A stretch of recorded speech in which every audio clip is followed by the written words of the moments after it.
Hello, I'm Ricky Wright, and welcome to the MMAW Podcast. Yeah, he's definitely nicked a job there.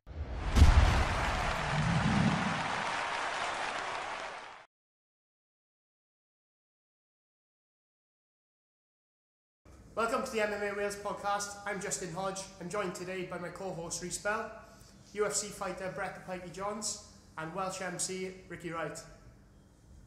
Thanks for coming on today, guys. Welcome. Really appreciate you coming down. Ricky, you've obviously got a wealth of knowledge within Welsh MMA and boxing. I'm winging it, mate. And don't worry, so what we do Yeah, every episode. And obviously, Brett, thanks for joining us again. It's always a pleasure to have you and your knowledge. It's the regular back on. Oh, yeah. It's like my local pub. You know you're welcome anytime. Yeah. So, can we start over with you then? Can you just introduce yourself and tell us a little bit about what you do and how long you've been doing it for and everything like that? So I'm a ring announcer, obviously based in Wales. I got a pro boxing license, which allows me to do pro boxing. I've trained MMA since 2004. I used to train with Chris Reese down in Swansea. He had a show that he was about to put on in Maesteg. I was the mouthiest guy in the gym. That was before Brett started. Yeah, of course. Yeah. So it was a natural choice for him to ask me to do his show. I said yeah. I had a tuxedo in the house that I only ever worn once. Went down, did the show. My mother came along to support me. It was my first ever show. Ended up in a riot. We had Mike Edwards in the ring calling everybody out on the mic. We had Daniel Thomas, who was a successful MMA fighter at the time, took the mic off me. Starts that was Mike Gowers. He starts guillotining people in the crowd. It was the main event didn't go ahead. It was Joe Jones versus Adam Avo. Probably Joe would have wrecked him anyway. But then after that, and I did my Thai boxing coach Lee Power was like, "Do you want to do my Thai boxing show?" Yeah, great. But I did a hangover, and it was 20 fights. Lewis Long fought on the card. He tried to beat up his opponent's coach. Wow. I was like, I don't think this is for me. just and then my mate Sledge phoned me. He was like, "Oh, can you do a show in Southampton this Sunday?" I was like, "Oh, I only did it for my coaches as a favour." He's like, £200 in it for you. I was like, "Oh, alright then." Went down there and I absolutely smashed it, and I thought, no, actually, this is what I want to do with the rest of my life. I got busier and busier as the years went on. About 2 years ago, I quit my job, which is great because all I do in the week is nothing. I live for the weekend. I'm a domestic goddess in the house. My girlfriend would say otherwise. She's Probably. She's watching back at this thinking I'm going to comment on that. Yeah. But that's how it is. And yes, like I do a lot of pro boxing and I do a lot of MMA and everything in between. And this choice I made to follow a passion of mine, and then I'm still not where I want to be, but I'm progressing every year, and hopefully it's something that not only I could live off comfortably, but I can't afford food in January. There's no fight shows, are there? No fight shows. All the fighters are too fat after Christmas. Present company. It's so true. So true. And no one can afford tickets either, so I'm unemployed until February. I mean, James Wallace, if you're listening, if you could put on a show in January next year, I'd be grateful. But that's me, basically. So I wanted to ask some questions. So I've sort of started along the same sort of path as you recently with commentary. Okay. I started doing commentary for the shows.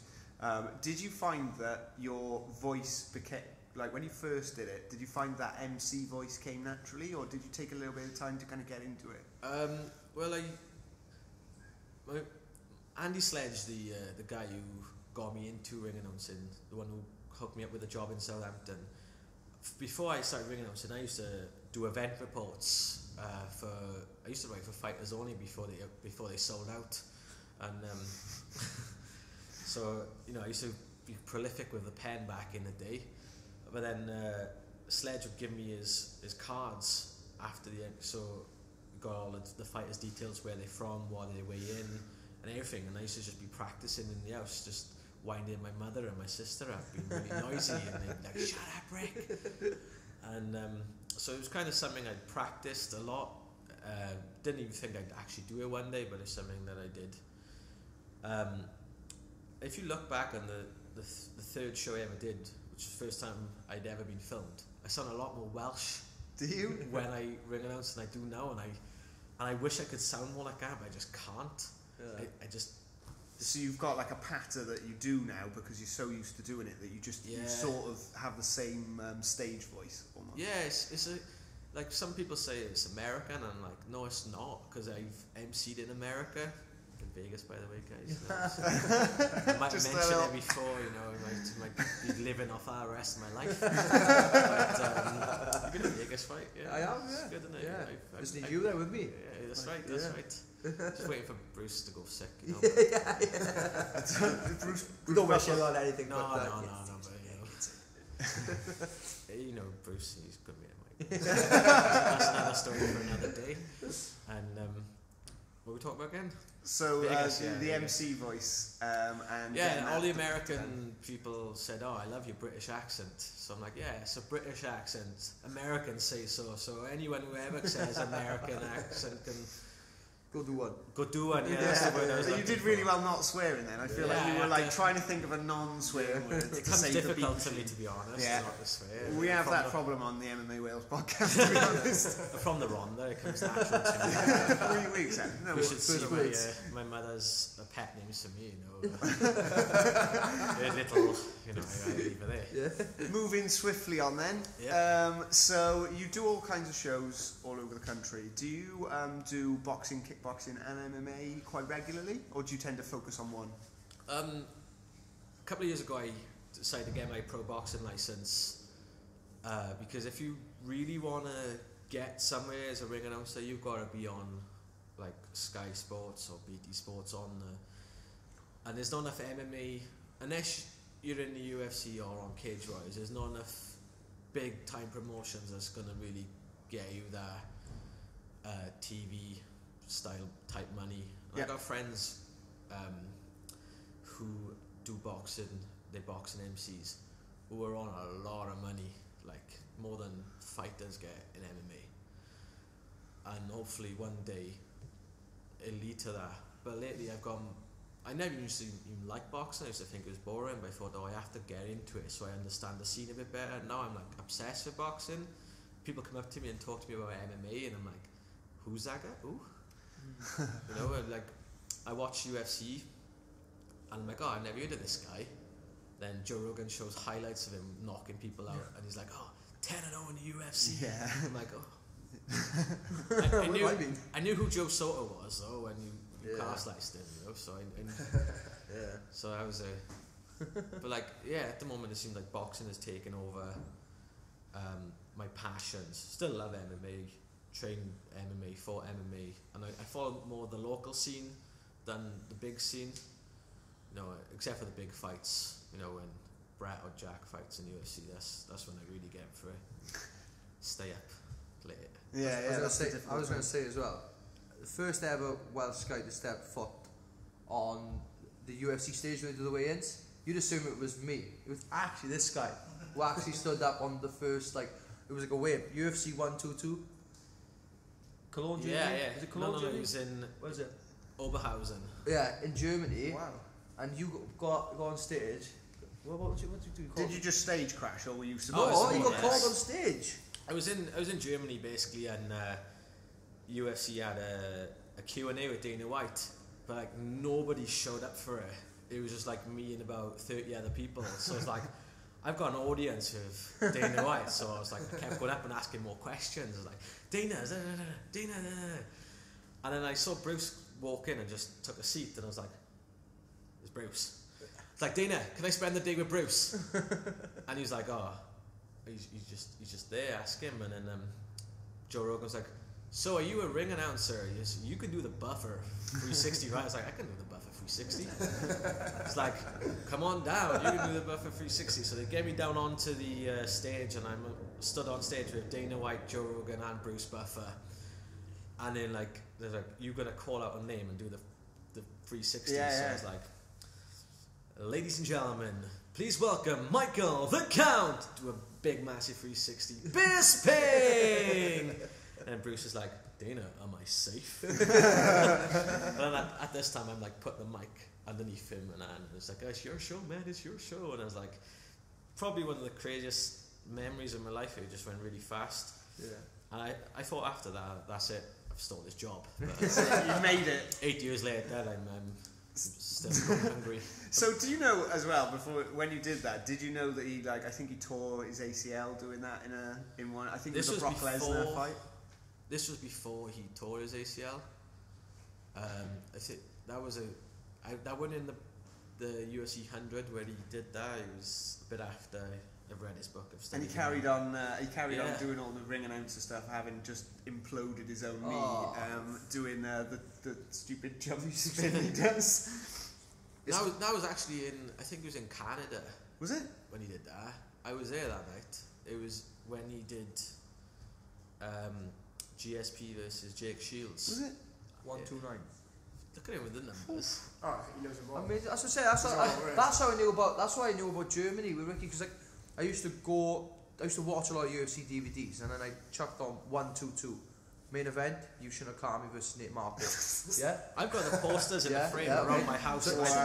So and then I thought, look, I'll watch the countdown show, I'll watch the weigh-ins, I'll watch the and I click on, and Ricky's on stage in this DVD. And I go, oh, I know Ricky, and I know that guy. I was starstruck there when I. But that was before, really. I thought you were joking earlier. No, I was. At that point, there wasn't anyone Welsh in the UFC. There was very few British people in the UFC. There was Rashad Evans. We claimed him. Did you? Well, because of Evans. Yeah. Well, if he just says Rashad Evans, it's a lot more Welsh, isn't it? Really. Yeah. And his cousin John Jones. John Jones. Yes, his cousin Jones. Yeah, of course. Yeah.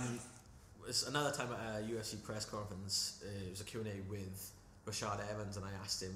I said, "Oh, mate, as there's no UFC fighter from Wales, we've adopted you as our own." So I gave him a Welsh flag, and he was waving. Wow, that's awesome. No, I met Rashad. Rashad's a cool guy. Like, we did the back in May 2017, just gone. I had the Fighters Athletes Retreat thing, and we went there. It was 8 weeks before the Morales fight, and managed to meet up Rashad. And everybody's going to these Reebok meetings, and I'm sitting poolside with Rashad Evans and Artem Lobov, and they are drinking crazy. I'm just sitting in the middle of them having a chat, thinking, "Wow, this is absolutely crazy." He's really funny, isn't he? He's a good guy as well, Rashad. So can you just tell the guys a little bit about when you went to the retreat? Yeah, it was crazy. Obviously, I think it's IME took over. Is it IME that took over him? Or IMG? IMG. So Ari Emanuel owns the company. I think he owns the company. The CEO of the company. It's like a multi-billion-pound company. Well, they bought the UFC out. They recently built the new athletes training facility. And I remember Stevie Ray pulling Forrest Griffin to the side, who works there full time, and goes, "Hey Forrest, how much does it cost?" And Forrest is like, "I don't know, 12, 13 million." And we both went, "Wow!" And he said, "That's nothing. That's nothing to these guys." And obviously we went to the Ari Emanuel's hotel, which is on the outskirts of Vegas. They piled about 300 or 400 fighters in there, and literally you just think of the test, no cornermen, just fighters. Think of the testosterone build up, and you're just looking at the bantamweights and featherweights. And I remember Cyborg punched. Was it Mangala? The name is. Oh, Mangala. Mangala. Obviously she'd been abusing Cyborg. Yeah. And it was that video that come out then of obviously Cyborg turning and punching that girl. All the testosterone in the room, and the women start.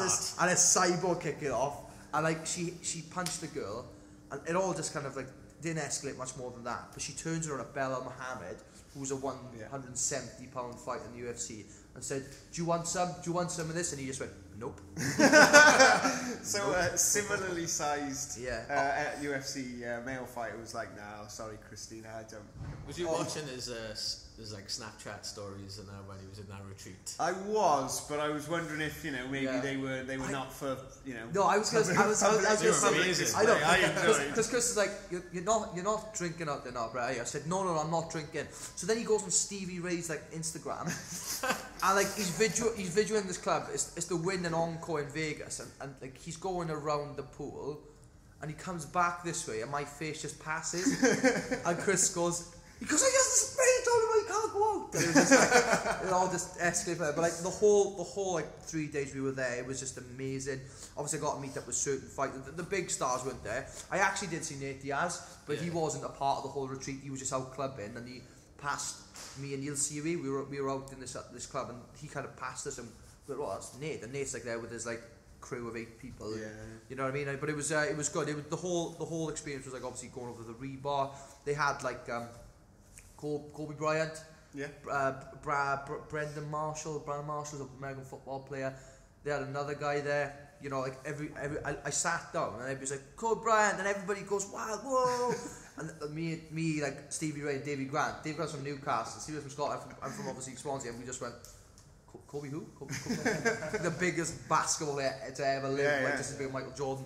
And like we just went, and everybody, it's just going crazy, like, and I was just like, yeah, it's just Kobe Bryant, I guess. Because it's quite an odd mix of British people to go to the retreat. Yeah, You've literally. got your Geordie, your Scotsman, and your Welshman. They're probably like, what's going on in Britain? I was gonna say, it sounds like a bad joke. It does, doesn't it? You know, but like no, it was a good experience. Like, and didn't you say who's the artist they had playing?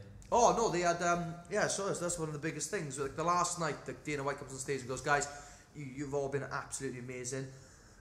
So as a treat, we got like an act here for you to sing in front of you. Here he is, Snoop Dogg. No way. we had like our own private like gig with like we had our own private sort of like it's like a fair, our own rides. Then and there was these girls who were like on each ride, making sure everything was okay, dressed as referees. No way. Yeah, and just because they know the fighters will listen. Yeah, No, you got to do this, and then they look at the uniform and go, okay. Sorry. And he came on stage and it was amazing. And like I just remember being like dancing with some of the Black Cillian guys, which was like Karam Usman, Rashad Evans, Abel Trujo, and I am the whitest white guy in the whole picture, like, you know what I mean? You got the best moves though. I've seen you dance. Yeah, I've been out in Cardiff with you. Your turtleneck and chain. I'm like Jean-Claude Van Damme in kickboxer.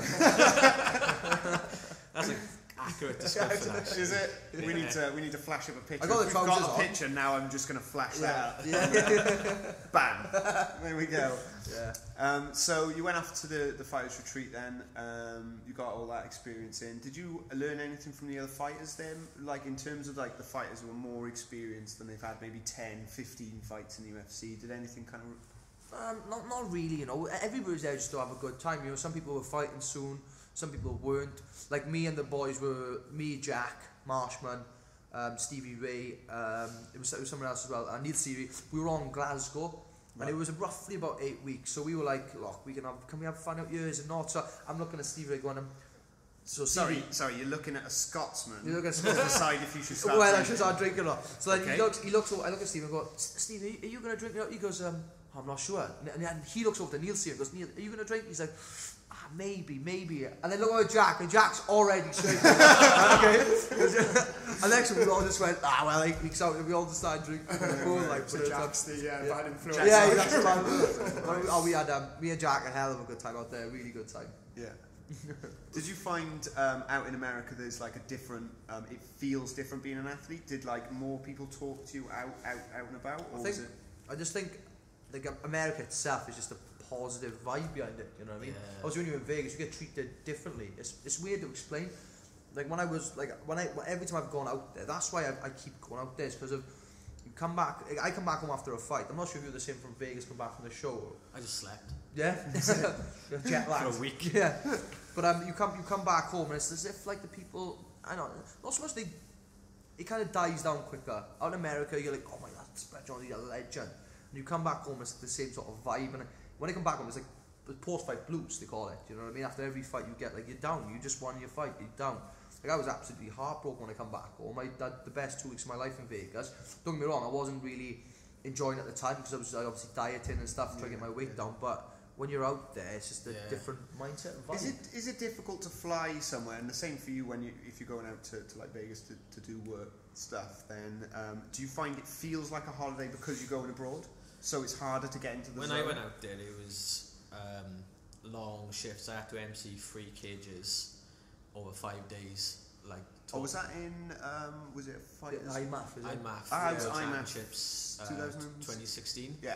And it was great because it was UFC Fight Week, so it was a lot of UFC activity, and the championships were held in the Fight Expo, the Fan Expo. So everywhere you go, there was just like random UFC fighters just popping up.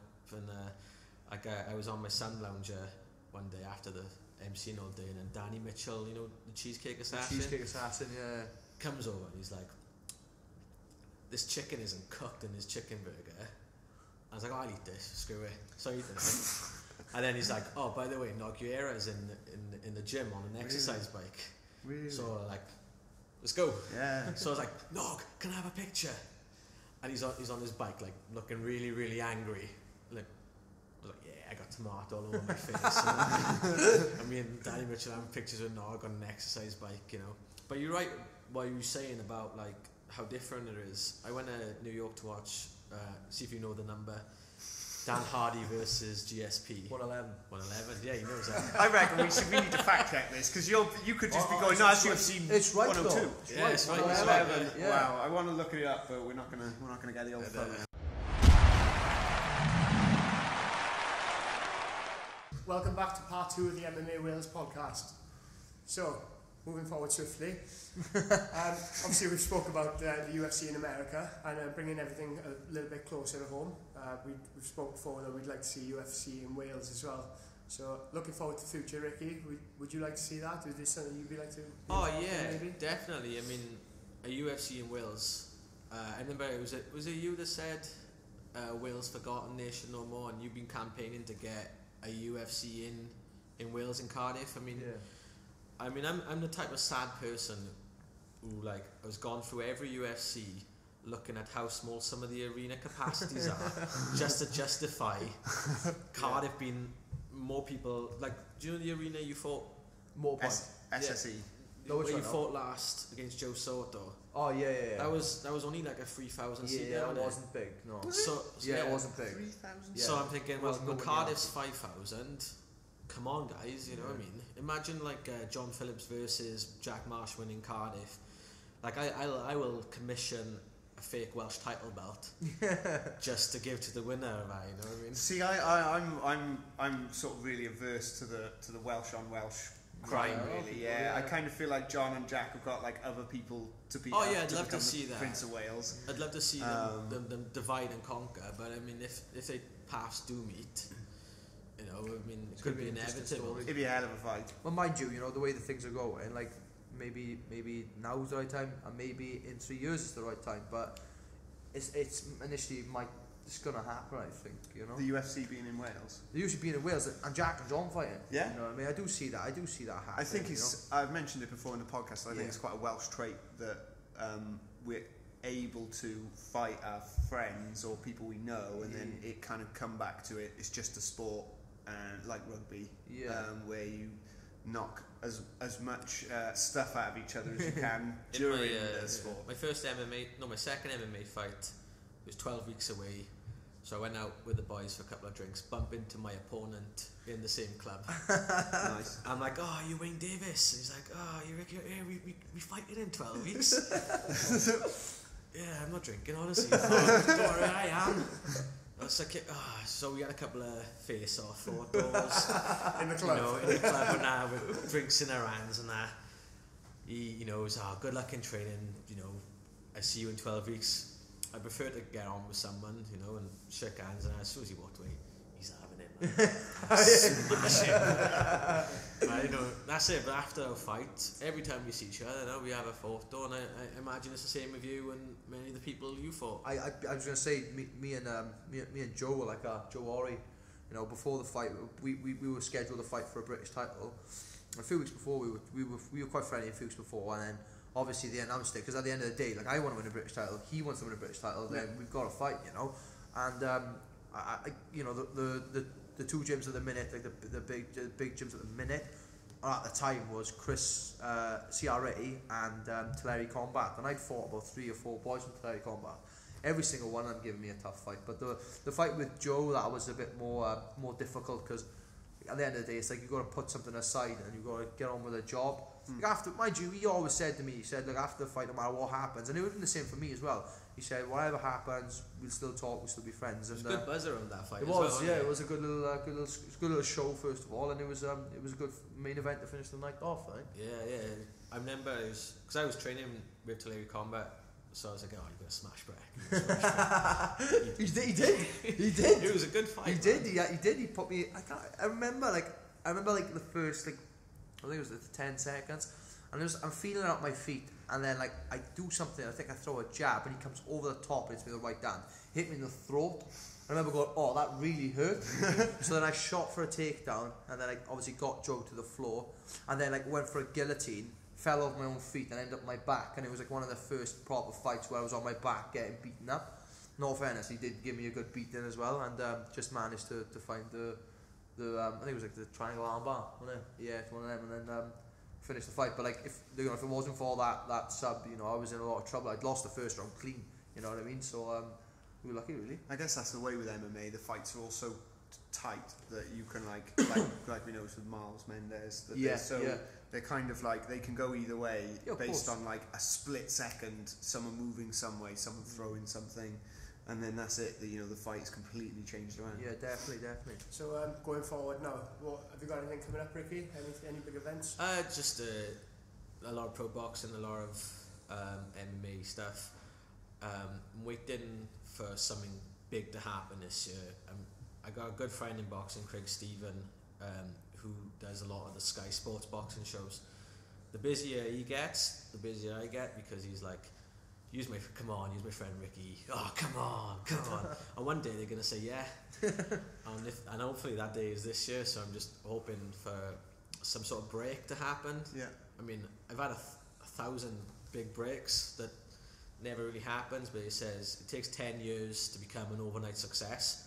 I'm going into my 9th year, so fingers crossed. So you're really relying on that being a factual statistic then? Yeah, Okay, definitely. cool. And do you think, if the amazing happens, the UFC comes to Wales and they're like, right, we want a Welsh announcer for it, are you going to drop a Bruce Buffer "It's Time" in Welsh?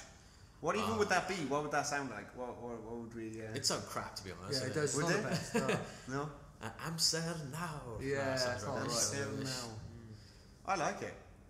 No. Yeah, but you don't speak Welsh. Well, you don't speak yeah, Welsh. no, it's No. quite... No, that's true. All the Welsh people be like, what? Yeah, everyone else will just sort of not understand, I guess. Introduction to the start. Yeah, all of his Welsh intros. What's the end goal then for you? End goal is to just live kind of like, just keep doing it. Like Michael Buffer now, he's 73 and he's still doing it because he loves it. He doesn't have to do it. The guy's worth 400 million. And he doesn't have to be a ring announcer anymore, but he loves it, and the same as me. I love it. I don't care, even if I was doing like a really big show regular, like Sky Sports, like twice a month. I still come and do Wally's show because I'd love it. It's like I couldn't do the last one because I was booked before somewhere else, but I was like the fight's going on in the ring, but I was like updating my phone, waiting for the results to come in and waiting for someone to open a Facebook live stream. I hate missing out on what's happening locally as well, so I don't think I'd ever like there's a few shows I definitely stopped doing, when you use the same fighters and he's like, I'm sure I MC'd him in a fight earlier on in a different name. I recognise that really crap bulldog tattoo on his arm. It's always a bulldog tattoo, isn't it? Yeah. It's always a bulldog with boxing gloves. Yeah. And there's a lot of things. I don't want to be a snob. I want to move up, but I still want to do the local. I guess it's like you want to progress, but you don't want to lose where you started. Is that kind of what you're saying? That you want to carry on growing? I mean, it's a conversation me, Brett, and my girlfriend had years ago, and he just become the pink pit champion, and he said to my girlfriend, I'll never forget where I come from.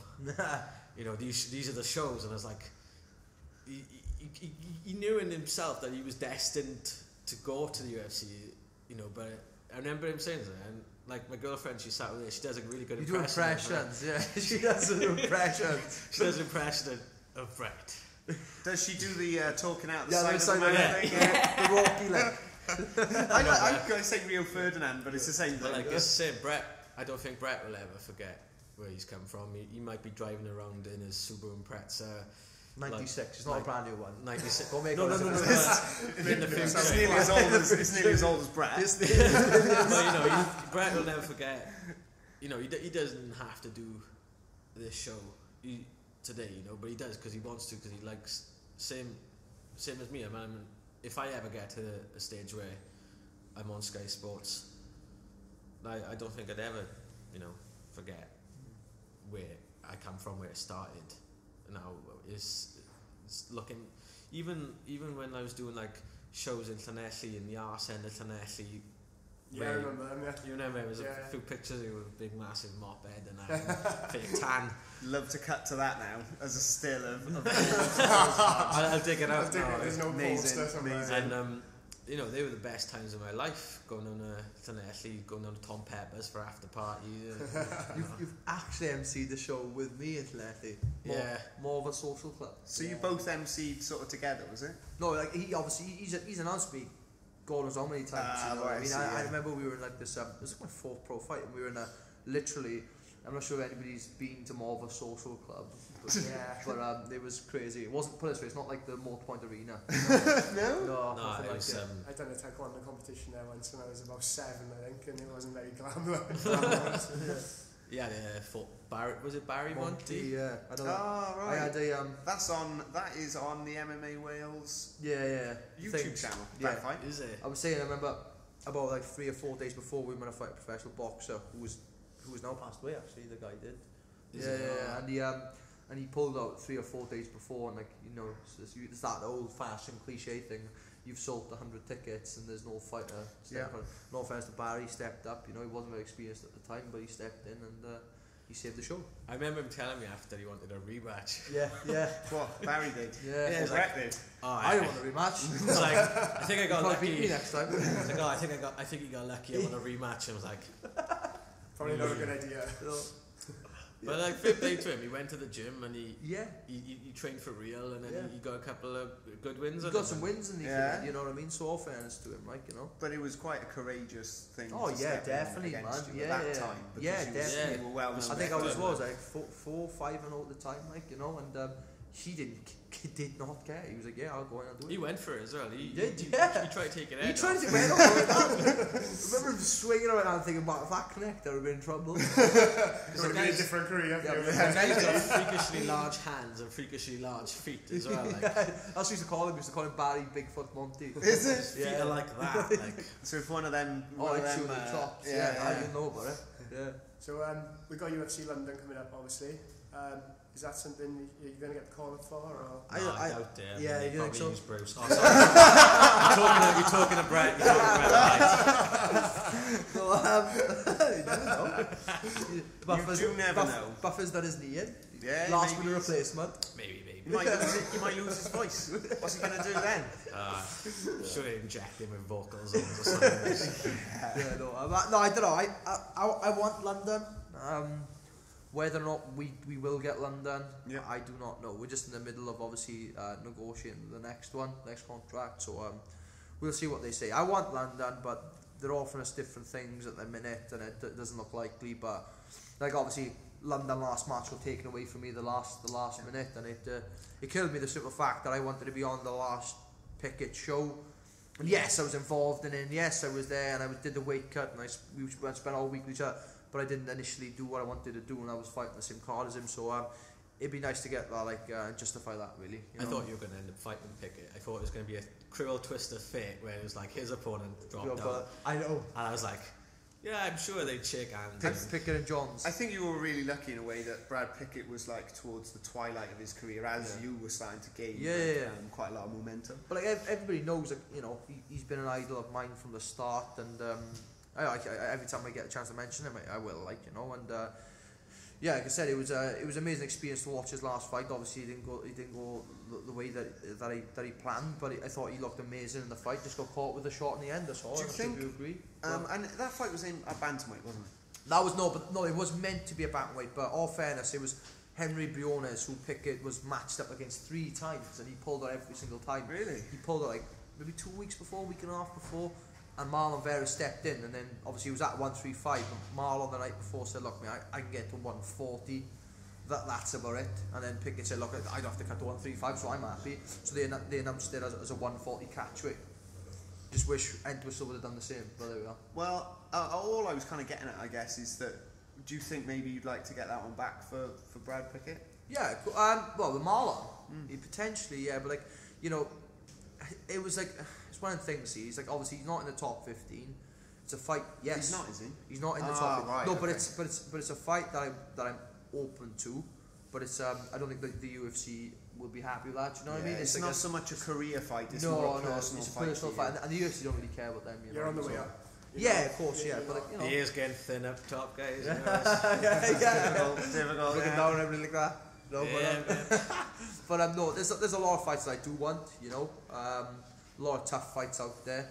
You know, I look at the top 10. You got people like Marlon Moraes. You know, good guy. Won his last fight by clean KO. Yeah. You know, I'm personally looking as high as people like Jimmy Rivera and Cody Garber and Dominic Cruz. You know, these are the best guys in the world. Could you imagine like seeing a poster Brett Johns versus like Dominic Cruz? Yeah.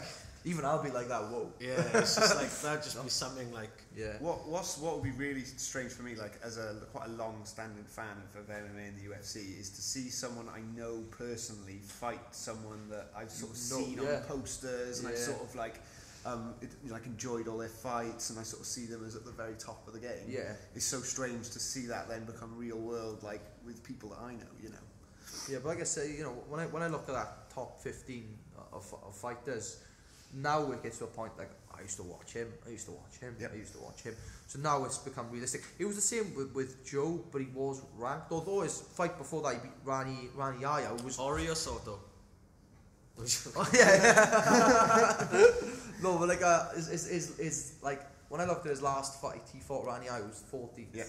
So in my head, he was top 15s. But like now it's the guys who I've heard of, watched a lot of. You know what I mean? But before I was in the UFC, I used to watch him because I enjoyed watching UFC, and I used to watch some guys. I'd be like, oh, I used to love watching Dominic Cruz, Cody Garbrandt, TJ, and it's become they're only Ballet, and like literally, it's a case of getting a phone call and saying you're fighting this guy, and then you get that chance. The thing is, they're not just on your radar, you were on their radar. Yeah, of course. They are watching. Yeah. You know, I mean, the calf slicer thing went viral. They're watching that and they're thinking, right. Don't take him down slow.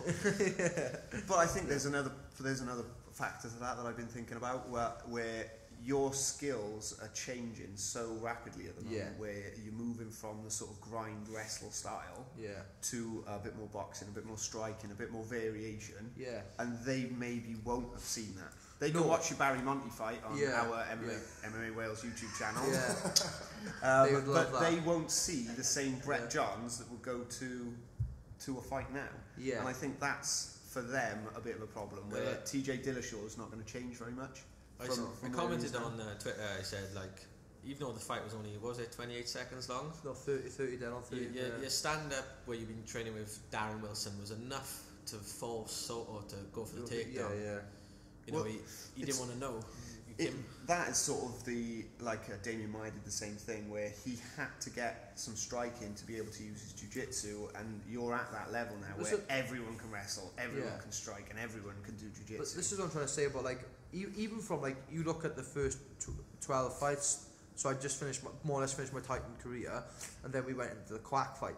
And like when I watched the Quack fight as a big one, because when I watched the Quack fight back, I noticed the stand-up was completely different. Might have been basic stuff I was doing in the fight, but I had the confidence to stay on my feet. And I basically spent a full round on my feet, you know, going back and forth with Quack. And it was a similar Morales. Morales was more of a boxer as well, and we just started working with Darren then, getting the ball rolling. But obviously we had this camp, and like Ricky said, that first proper combination of that fight, just it was so natural. It felt natural. It felt lovely. It felt fast. And like I picked 3 or 4 mistakes up from the Soto fight. The fight was only 3, but I picked some mistakes up. You know, I did my combination. I stepped out of the pocket, went to step in to go for the body shot, then he shot for the takedown. So that was the first mistake, you know. And obviously in the fight, I thought I got taken out clean. We just landed, but watching the fight back, it was getting set up. But no, there's a lot to work on. There's still a lot to work on. it's a big mountain to climb, but you know, I feel like it's an Everest job. I'm already at base camp now. We've got to go up to the top. You know. What I think in some ways is some of the cockier fighters out there maybe fall into the trap of I'm good enough. Yeah. And I don't think from like the more humble fighters like yourself are sort of a bit more critical of them. So like the same thing that's hard, where you're hard on yourself, is the same thing that's going to keep pushing you forward and learning more skills. Can I ask you like how you responded like to all these people, like these famous Welsh footballers, rugby players? You know, you've seen all these people with verified like blue ticks, Welsh stars like Shane Williams, like on my boy Brett, like, you know. How do you take that? As well, Ledley as well. I was gonna say, I said to the guys like before, I said if Demetrius Johnson walked in right now, the greatest MMA fighter of all time at the minute, you know, he's an absolute phenomenal athlete. If he walked in right now, and Joe Ledley walked in right now, I would be absolutely starstruck with Joe Ledley. Starstruck. And it was him, it was Chris Gunter, Shane Williams, people like Geraint Thomas, the cyclist, who was following me. And it was crazy, you know. And I feel like now people are putting me up there with them sort of Welsh sports stars, you know. What I found quite a lot is, for you being from Wales, all the Welsh sports people are getting together, even though maybe MMA isn't as popular as sports like rugby and football in Wales. But the same English athletes struggle, I think, to get, for example, England rugby to recognise that you know, they are athletes. And where Bisping was the light heavyweight champion of the whole world, you almost get more press from the Welsh media than he does. Speaking Welsh as well, helps as well. I mean, the promotion he gets from SLC and all the different... You can't stick on SLC without seeing something with Brett in. I was watching a show called Honch the other day, and he was just like on the barbecue watching rally driving. It's great entertainment. I was and like another thing as well, it's nice to see like programs like, obviously SLC have always been on board with me, all fairness to them, but BBC are starting to recognise it as a sport. Now that is huge, massive for us. BBC Sport Wales starting to recognise it as a proper sport. Like I remember watching like the sports awards, and like the Jack Marsh one popped up.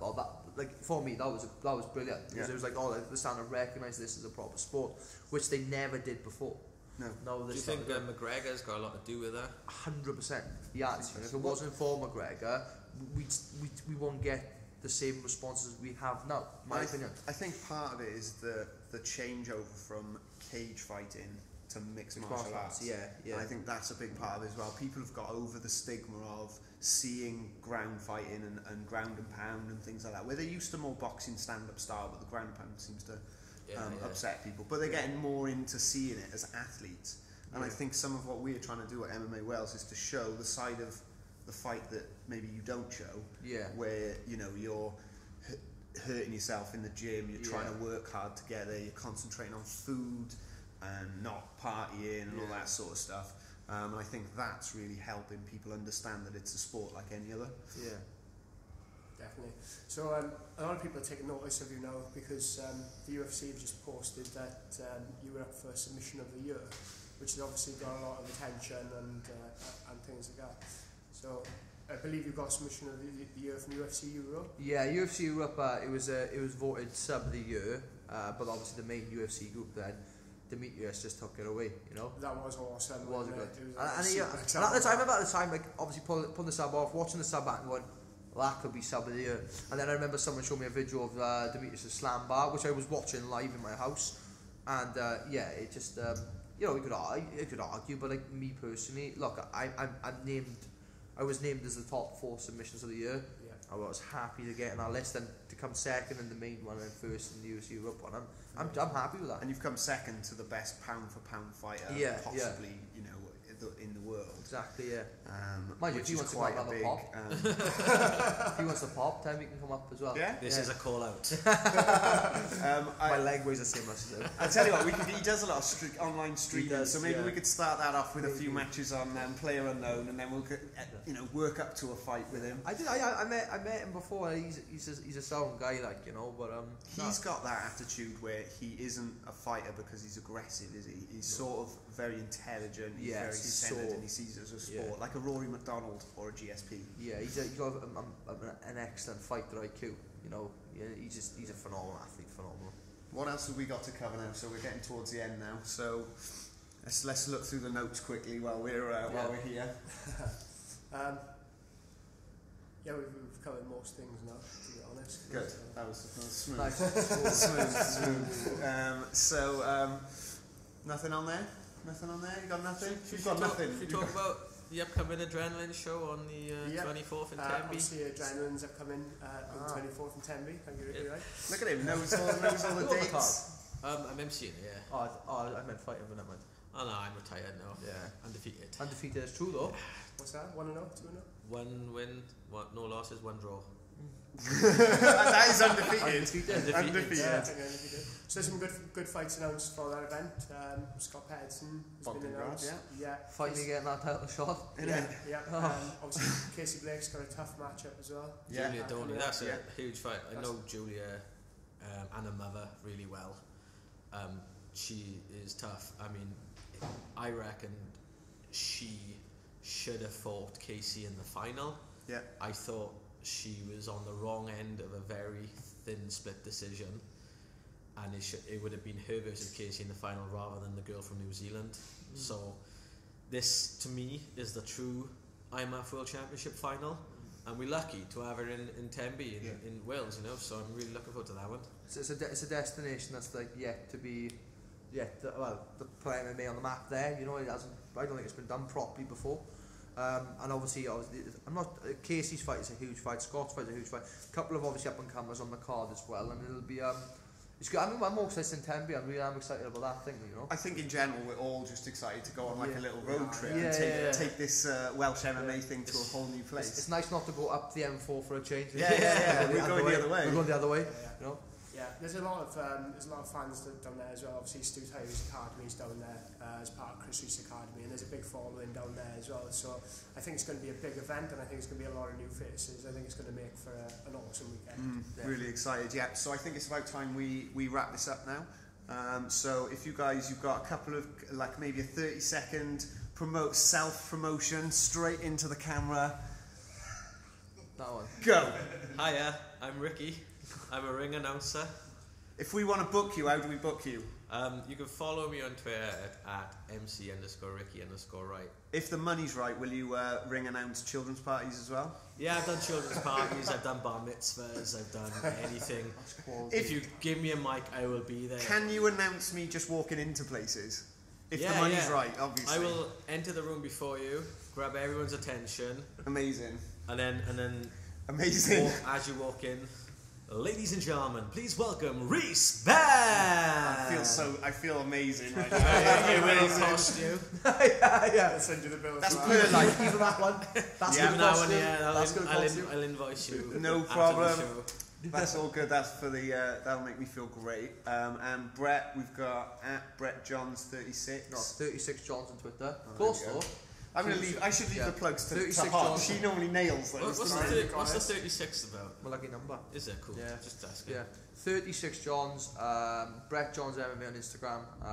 And is that it? What about Brett Johns MMA athlete on? Oh no, that's gone. We've kicked that one at the He doesn't have Tinder, ladies. I don't have Tinder. He has a girlfriend. But Yes. Spell does have Tinder. Keep your knickers. Tinder, Okay. Tinder and Grindr. So